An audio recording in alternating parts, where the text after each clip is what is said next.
This news update is brought to you by... This is how we flow. All the offers are quite exciting, and the prices will leave you smiling. Everybody's got a cheerful glow. Enjoy 1 month of free Flow TV when you sign up or upgrade to Flow Broadband this season.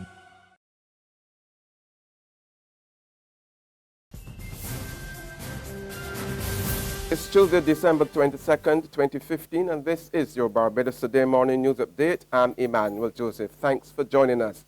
In our top story this morning, a top official of the Barbados Workers Union is describing as unfortunate the planned withdrawal of the luxurious Sandy Lane Resort from the umbrella Barbados Hotel and Tourism Association. The union has also taken issue with the hotel's refusal to accede to an 8% pay increase, which has already been agreed to by all other BHTA members for implementation over the next 3 years. Deputy General Secretary of the union, Dwayne Paul, also complained that this was not the first time that Sandy Lane has acted in breach of the BHTA pay agreement. In Barbados, there are so many things that are being described as unfortunate. That's the only way really you can categorize them. And until we really start putting our heads together to move back to where we were, that word will become synonymous with industrial relations and labor management in Barbados. But I would say that the matter of the salary increase for Sandy Lane goes back to the last negotiations when we would have had an agreement for a 3% increase, and at that time Sandy Lane, being a member of the BHTA, defaulted in making that payment. That has resulted in some of the workers at the most luxurious property in Barbados falling below the minimum standard set for the work they're being done. And that has now come forward into a second round of negotiations where Sandy Lane, being a member of the BHTA at the time, have now also not agreed to pay a second round of increases. The island's largest public sector trade union, the National Union of Public Workers, has threatened a more militant approach to dealing with delinquent employers.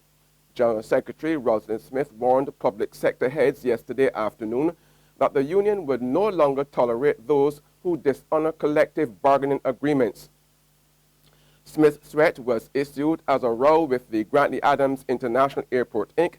appeared to be emerging over the airport's failure to pay its workers a 3.5% pay rise agreed between the two sides in 2010. Sometimes matters that can be resolved within a day or two, you find that you're not getting that kind of acknowledgement.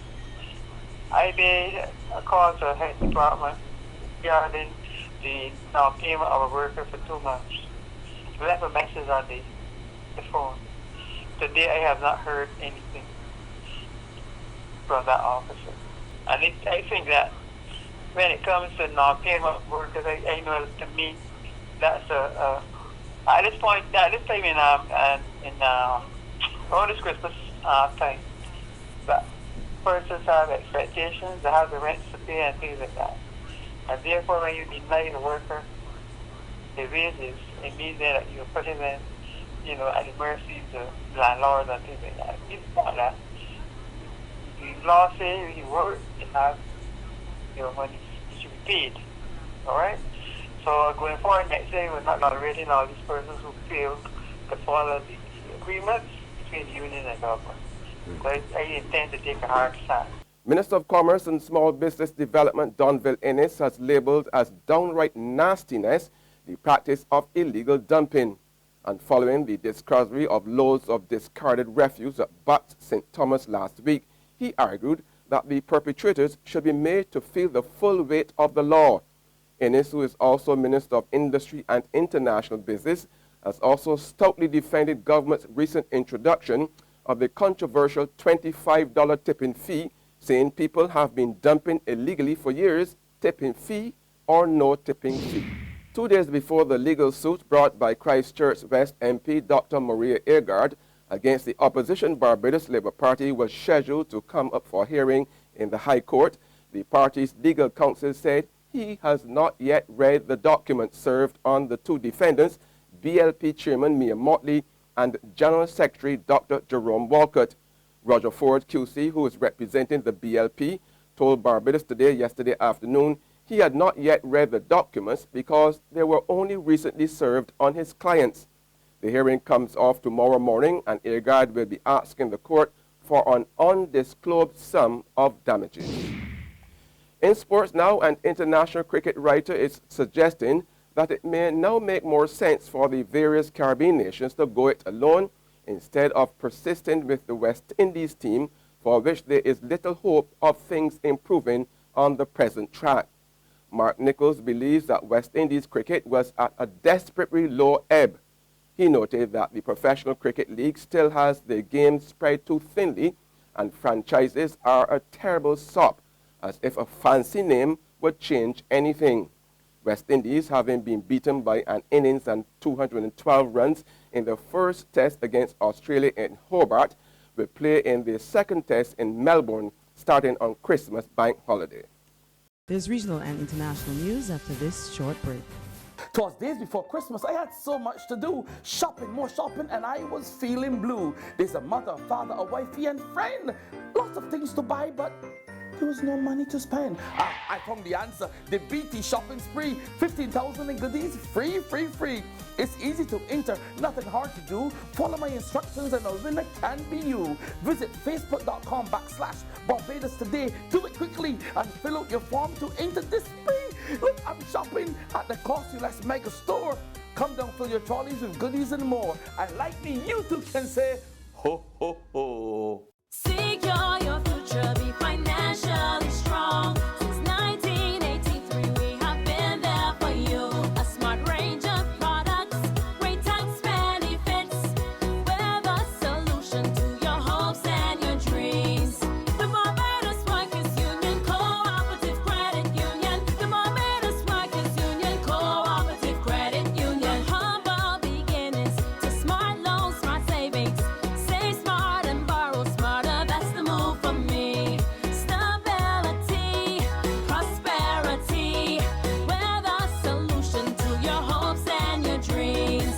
The Barbados Workers Union, Cooperative Credit Union. The Barbados Workers Union, Cooperative Credit Union.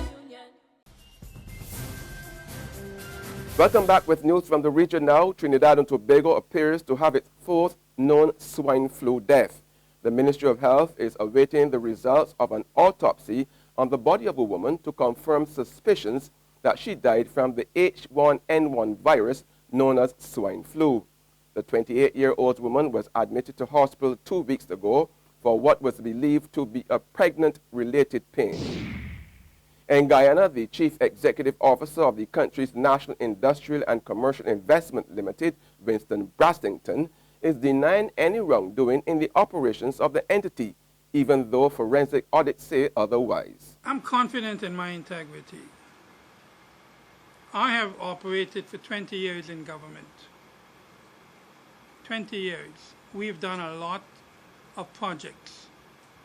Everything that we do have been guided by decisions and paperwork that goes through boards, that goes through cabinet, even Parliament. On the international scene, a 29-year-old man from San Juan will spend nearly 20 years in prison after he was convicted of downloading sadistic child pornography. Ruben James Rios pleaded guilty in September. The investigation against him began in February. Many of the victims were preteens, but at least one was as young as 3 years old. A former Al-Qaeda recruiter says the U.S. information campaign can't compete with ISIS propaganda. And finally, this story. A group of Kenyan Muslims traveling on a bus ambushed by Islamist gunmen protected Christian passengers by refusing to split up into groups. They told the militants to kill them together or leave them alone. At least 2 people were killed in the attack near the northeastern village of El Wak on the Somali border.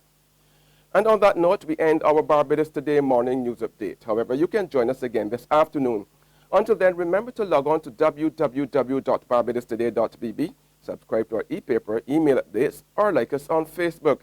You can also catch us on Izumi Media in bus terminals or screenplay at supermarkets and gas stations near you. Also tune into Channel 101 on Flow TV and to Mix 96.9 FM. to get all the latest news and sports.